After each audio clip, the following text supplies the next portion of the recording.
엄마, 아빠는 내 마음도 모르면서. 알다가도 모를 아이 마음.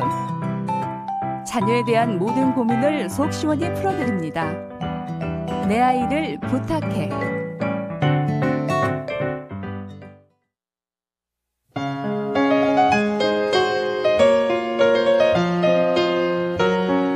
안녕하세요. 올해 초등학교 2학년인 남자아이를 키우고 있는 엄마입니다.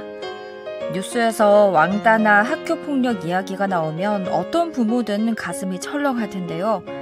아들이 또래 관계를 조금 힘들어합니다. 학업 성취도도 나쁘지 않고 승부욕도 있는 편인데 친구들과의 관계 맺기를 어려워해서 그런지 매사 혼자 있기를 고집합니다. 곧 봄 소풍을 가게 될 텐데 작년에 이어 올해도 아들은 소풍 가기가 싫다고 이야기합니다. 앞으로 더 많은 사회를 경험하게 될 텐데 친구 관계에 어려움을 느끼는 아들이 참 걱정이 돼요. 이 문제를 어떻게 풀어가면 좋을지 내 아이를 부탁해 해서 알려주세요. 자녀에 대한 고민을 시원하게 풀어보는 시간입니다. 내 아이를 부탁해. 이 시간 함께 해주시는 순천제일대학교 유아교육학과 강숙현 교수와 함께 이야기 나눠봅니다. 교수님 안녕하세요. 안녕하세요. 네, 초등학교 2학년인 남자아이인데 또래 친구 사귀기가 참 쉽지 않아 보입니다. 친구들과 사이가 좋아야 학교 생활이 즐거울 텐데 교수님은 이 사연 어떻게 들으셨나요? 공부도 곧잘 하고 또 승부욕이 좀 강해서 지면은 짜증이 나고 울고 또 친구들과 잘 어울리다가도 좀 예민하게 반응하고 그렇다고 해서 자기 주장을 잘하는 것도 아니고 이런 아이들 가끔 만나기도 하거든요. 친구들은 이유 없이 삐치고 또 때로 울어버리기까지 하면 어디에도 끼지 못하는 상황에 빠지죠. 또 학년이 올라갈수록 사회성이 부족한 아이들은 교우 관계가 점점 더 힘들어지게 됩니다. 그리고 이것이 학습에도 영향을 미치고요. 사회성 문제는 공부나 학습, 이 문제보다 더 이 시기에 중요하거든요. 표현과 소통의 문제이기 때문에 또 사회성의 문제가 다른 문제들로 확대해서 일어나게 됩니다. 이런 경우에 부모님이나 선생님께서 야단을 치시면 더 삐치게 되기도 하고요. 또 누구에게도 학교 생활을 이야기하지 않게 되는 상황이 빠지겠죠. 그렇겠네요. 그만큼 또 사회성 문제가 굉장히 중요할 것 같은데 그러면 어머님께서는 많이 걱정이 되실 것 같아요. 네, 사회성 발달에 미숙한 아이들의 경우에는요, 학교 생활을 통해서 본격적으로 이 사회성을 발휘해야 하게 됩니다. 그런데 이런 그 관계의 즐거움은 사라지고 위축이 된다거나 상처를 받는다거나 이렇게 자기 기능을 제대로 하지 못하게 되는 거죠. 아주 심지어는요, 눈 맞춤을 어려워하는 아이들도 있고요. 또 감사 인사조차도 안 되어서 관계 시작조차 안 되는 경우도 있습니다. 또 맥락을 잡지 못하고 공감이나 의사소통에 장애가 나타나는 경우들도 꽤 보이고요. 도움을 주고받는 존재로 인식하고 자기 표현이 좀 가능해져야 사회성 발달의 과정을 하나하나 이루어갈 텐데요. 이렇게 혼자만 있으려고 하는 거 위의 사례라고 한다면 좀 어머니께서 걱정이 되실 거예요. 근데 이 아이의 그 예민함을 이렇게 보게 된다면 이렇게 예민한 아이의 경우에는요, 좀 감각 통합적인 접근이 좀 필요합니다. 그러니까 새로운 상황에 대한 좀 주춤거림 이런 것들을 스스로 이겨낼 수 있도록 해줘야 되겠거든요. 이런 부담감이나 압도감이 친구와 함께 있는 것을 좀 꺼려하게 되고 함께 놀이하는 것을 방해하고 있는 것 같습니다.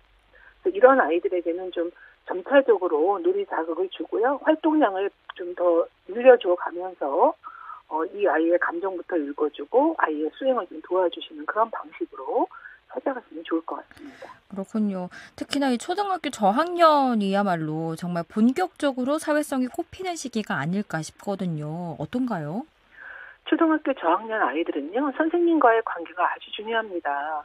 아이들끼리 맺는 관계가 제한적이긴 하지만요, 고학년으로 올라가면서는 그 또래 관계가 매우 중요한 역할을 하게 됩니다. 학교 생활이 재미없어져서 학업에 소홀해지게 되기도 하고요. 또 정말 우리가 들어도 무서운 왕따의 피해를 입게 되기도 합니다. 잘 못 어울리는 아이들은요, 놀림을 당하고 따돌림을 당하고 심지어는 괴롭힘의 왕따, 아주 심각하게는 폭력까지 당하는 그런 일련을 보게 되죠. 또래 관계 형성이 사회성 발달의 중요한 문제라고 말씀드렸는데 나와 친구 사이에서 일어나는 여러 가지 다양한 상황을 좀 보편적이고 상식적으로 또 일반적으로 받아들여서 이해를 해야 합니다. 친구와 함께 있는 것, 또 친구가 살짝 스치기만 하더라도 자기를 공격하는 것이다. 그 친구가 나를 싫어하는 것이다. 이렇게 오해를 해서 받아들인다면 원만한 관계 형성이 어렵거든요. 인간관계라고 하는 거는 내가 좀 불편하더라도 상대 친구가 보편적인 방식을 썼다면 받아들이고 이해해야 하는 그런 과정을 겪어가야 합니다. 그렇군요. 또 결국에 사회적 관계를 편안하게 받아들이려면 부모님의 역할이 참 중요할 것 같은데 어떤 부모 역할이 요구될까요? 네, 부모님이 아이의 행동 문제를 볼 때 보편적이고 일반적인 시각으로 봐주셔야 해요. 부모가 아이를 따뜻한 정서로 좀 대해주시고 보편적으로 대하는 그 행동 속에서 아이들은 보편성을 배웁니다. 예를 든다면 시장 같은 곳에서 아주 복잡한 곳이니까 발을 밟히는 경우가 있거든요. 그럴 때 이게 그 사람이 일부러 그런 게 아니고 나를 공격하려고 한 게 아니고 실수를 했는데 내가 예민하게 반응해버리면 그거 그대로 아이들이 받아들이게 되거든요.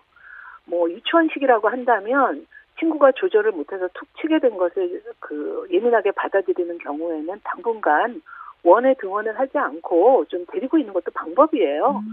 또 자유놀이 시간이 있거든요, 오전에는. 그래서 자유놀이 시간에는 하원을 하게 한다든가 하는 여러 가지 방식으로 접근할 수 있는데요. 위의 사례의 그 아드님 같은 경우에는 초등 시기가 되잖아요. 이때에는 친구 때문에 힘들다고 표현을 하게 되면 학교를 안 보낼 수는 없지 않습니까? 네.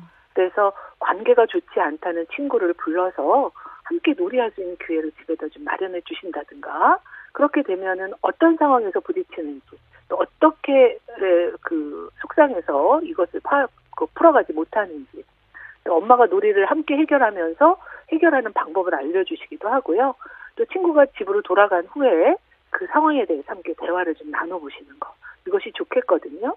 그런데 그래도 부모님께서 이 지도가 좀 어렵다 이렇게 느껴지신다면 전문 교육기관의 도움을 좀 받아보시는 것도 방법이 될 수 있습니다. 여러 가지 방법이 있어 보이는데 오늘 사연을 보면 아이가 엄마한테 소풍 가기 싫다면서 자기의 마음을 표현하고 있는 것 같아요. 이런 경우에는 아이의 편이 되어주는 게 중요하다면서요? 네, 아이의 편이 되어주셔야죠. 사소한 일에 짜증을 내고 잘 울어버리는 행동이 바람직하진 않아요. 그런데 그 단점을 엄마가 조목조목 지적하면 아이는 더 피할 곳이 없죠. 더 부담스럽고요. 아이는 속으로 아마 이럴 거예요. 왜 내게 맞춰주지 않아? 왜 날 괴롭혀? 왜 나를 몰라주지? 이렇게 생각할 뿐이에요. 상대에게 맞추어 살아가야 하는 것까지 아직 생각하지 못하고 있는 사회성의 단계로 본다면 아직은 걸음마 단계의 아이거든요.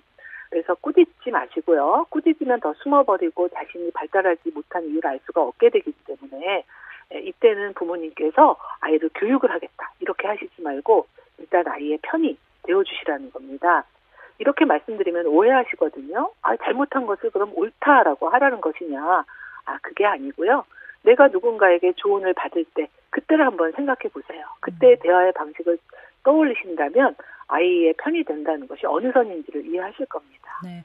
그런데 만약에 아이가 친구들이랑 바깥 놀이를 할 때 마음이 맞지 않아서 같이 놀기 힘들다 이렇게 이야기를 하면 부모님께서는 어떻게 대답해 줘야 할까요?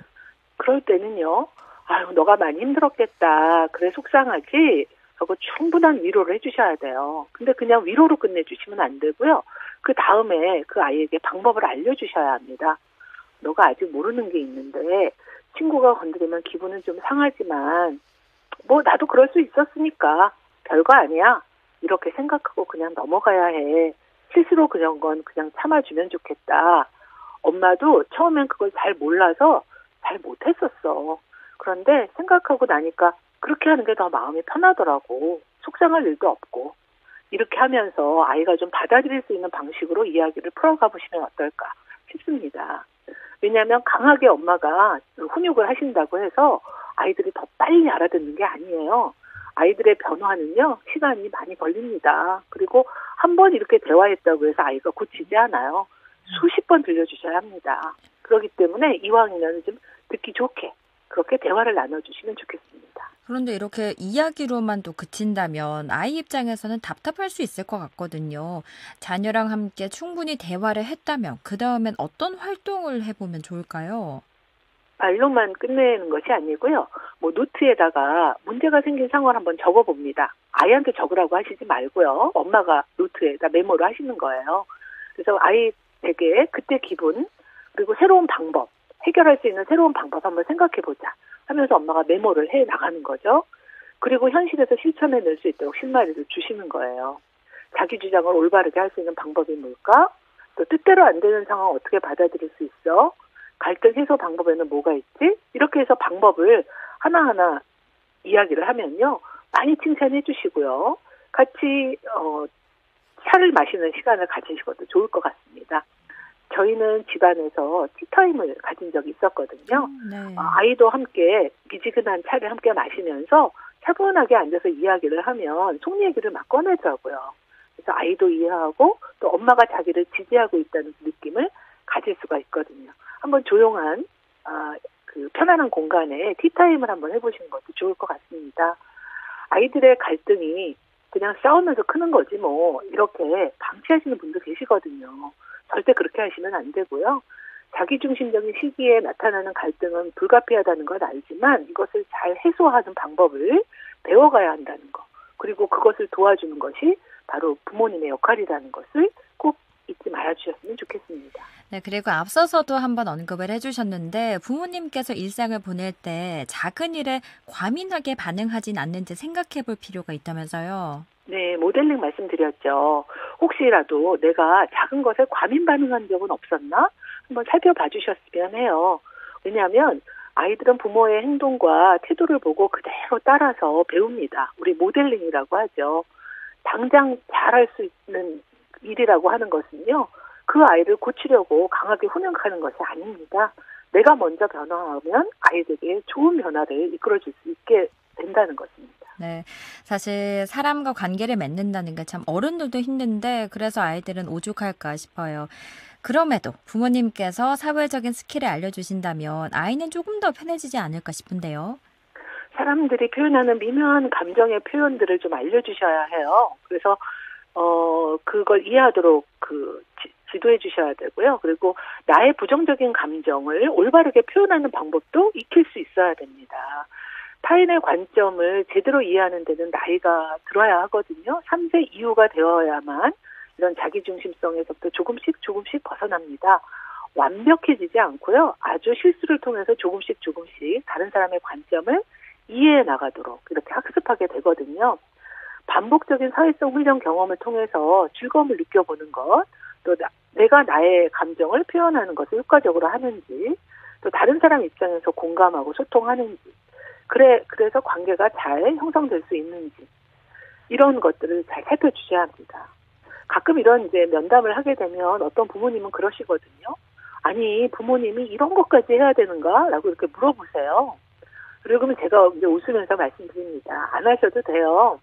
그런데 그렇게 하면 아이가 오랫동안 고통스러울 거예요. 사회적으로 유능하지 못한 어른으로 성장하게 되는 거 바라시지 않으시잖아요. 그러니까 우리가 아이들의 그런 취약한 부분, 좀 채워주고 싶은 부분, 이런 것들 분명히 부모님의 역할로 가능합니다. 그러니 당장 시작하시면 어떨까요? 이렇게 말씀드립니다. 네. 이렇게 또래 관계가 어려운 초등학교 저학년을 위한 부모의 양육법에 대해 들어봤습니다. 오늘 말씀 잘 들었습니다. 고맙습니다. 네, 감사합니다. 지금까지 순천제일대학교 유아교육학과 강석현 교수와 함께